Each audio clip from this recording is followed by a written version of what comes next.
Fernando, it's so good to have you here today. Thank you, honey. It's a pleasure. Thank you for having me. I'm Hani Levy, H&B Pro Management. We are a property management and assistant to the board of directors. And I'm Fernando Crespo with ClaimeMe. We are a property damage referral service for commercial and residential claims, so we refer you to attorneys at no cost to you. Disclaimer: nothing we say in this video should be considered legal advice. We're providing this information for entertainment and educational purposes only. You should always consult your attorney and advisors. The views and opinions expressed in this video are ours and do not reflect any of the people or organizations we work for. Hani, I wanted to ask you, as a property manager, what kind of value do you provide your board members? The most important thing is to have the connection, to have the resources, and the training, the proper training. What I mean by proper training is when I take on board a client, I make sure that the maintenance staff have a set and stone schedule for maintenance. I can't stress enough how important it is to have documents, documents, documents. For example, a company like mine that have the proper training and train the maintenance school and have a set schedule for maintenance. What I mean by set schedule for maintenance with documents, phone, iPad, camera, whatever we have on site once a month, no matter what. The condition of the roof, the condition of the common elements, and it's great for tourism.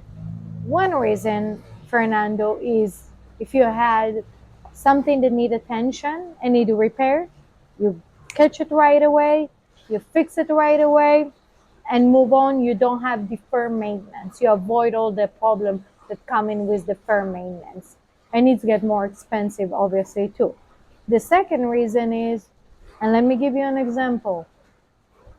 My team that I train that work under me documents the property, documents the roof, documents the common element. 3 days after, we're living in Florida. Always we have hurricanes. We always have a disasters here. A hurricane came, hit the building, the roof got damaged, water coming in. I have a massive damage in the building.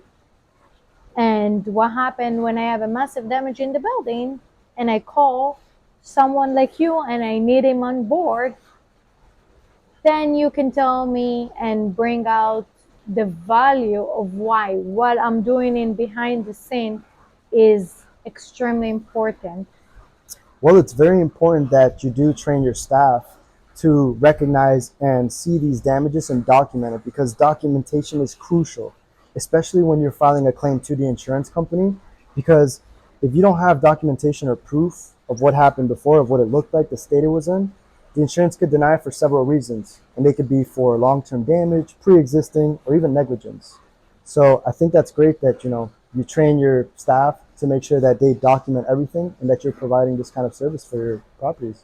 I love it. Let me ask you very important question, which it is why would I am as a property manager in a case of a disaster will call your company versus call a public adjuster?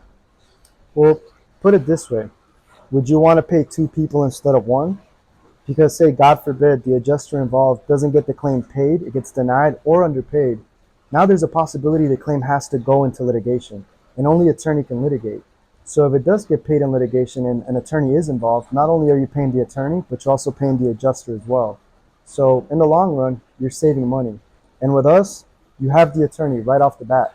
So you're not going to have to worry about the hassle if the claim gets denied. And it's always good to have an attorney from the beginning, not halfway, not at the end, so that way they know exactly what's going on so that they can navigate through the claim and ensure proper compensation. I totally agree with you. This is very important to have somebody on board right in the beginning and come see the scene first on hand and get his intake and whatever he needs to lead the boat in the right direction. I love that. And what is it? What is a claim? And there is any claim that your company wouldn't take? So the only claims that we would not be able to take are the ones that are not covered under a policy. So to understand a claim, you first have to understand insurance. So what is insurance? Insurance is basically you paying to manage financial losses or the risk of a loss. And then that's what a claim is. A claim or a loss is what people typically call it, is a policy holder requesting, having a formal request to their insurance carrier, asking them to compensate or to basically cover any of the covered losses. So you're asking the insurance, hey, I'm paying you every month, every year. Please cover this loss that's under the policy so that I can do the repairs. Mm-hmm. There's any type of claim that you wouldn't take, or something that even not worth the time? Yeah, so the kind, like I said, claims that are not covered, but also claims that are under deductible. Mm-hmm. So if a client calls me and they have a roof leak or a kitchen leak, but it's minimal damage, I would not advise them to file a claim. I would tell them instead, hey, use your claims wisely. You know, only do it if you really feel like it's a big claim and if it's over your, deductible. That's the only time I would ever tell people not to file a claim, is if the damages are not worth more than the deductible. I totally agree with it. And do you feel like sometime association, board president, or the entire board think that if they're going to file a claim, it's gonna raise the insurance premium? So insurance is going to go up whether you file a claim or not. It all depends on where you are, proximity to water, if you're in a high liability zone. And like I always ask people, when was the last time your insurance went down? And on top of that, I don't know if you guys noticed, but there's less insurance companies now in the state of Florida, which means that the ones that are here are going to have to charge higher premiums in case if there's a natural catastrophe that goes on, and they might have to pay potential claims in the future. And the only way they can afford to do that is if they raise premiums. Fernando, right now is time of renewal for a lot of association. They renew the policies, and a lot of the things that I've been seeing right now is the insurance carrier requesting uh, roof the documents from a roofer, wind mitigation, that the roof have still a life on it. What is your intake on that? So insurance companies now, they won't renew policies or even give you a policy if your roof is older than 15 years, because the life expectancy of it is a lot shorter. So they know that it has a higher chance of having damages. So whenever something has a higher probability of getting damaged or being a claim, it's a higher risk. Higher risk means higher premiums. So insurance companies will not take that risk. So that's why they either ask you to get a new roof or they'll raise your premium.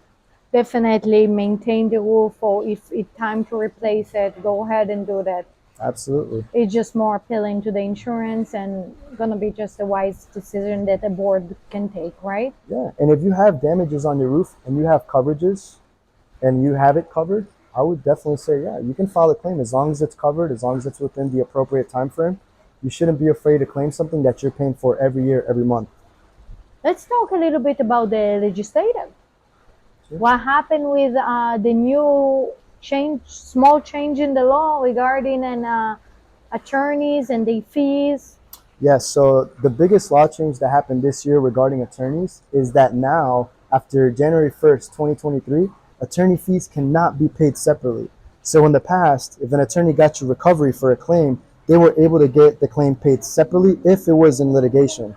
Now, if the claim is in litigation and it still gets settled, the attorney has to charge the insured pretty much a percentage contingency out of the settlement check.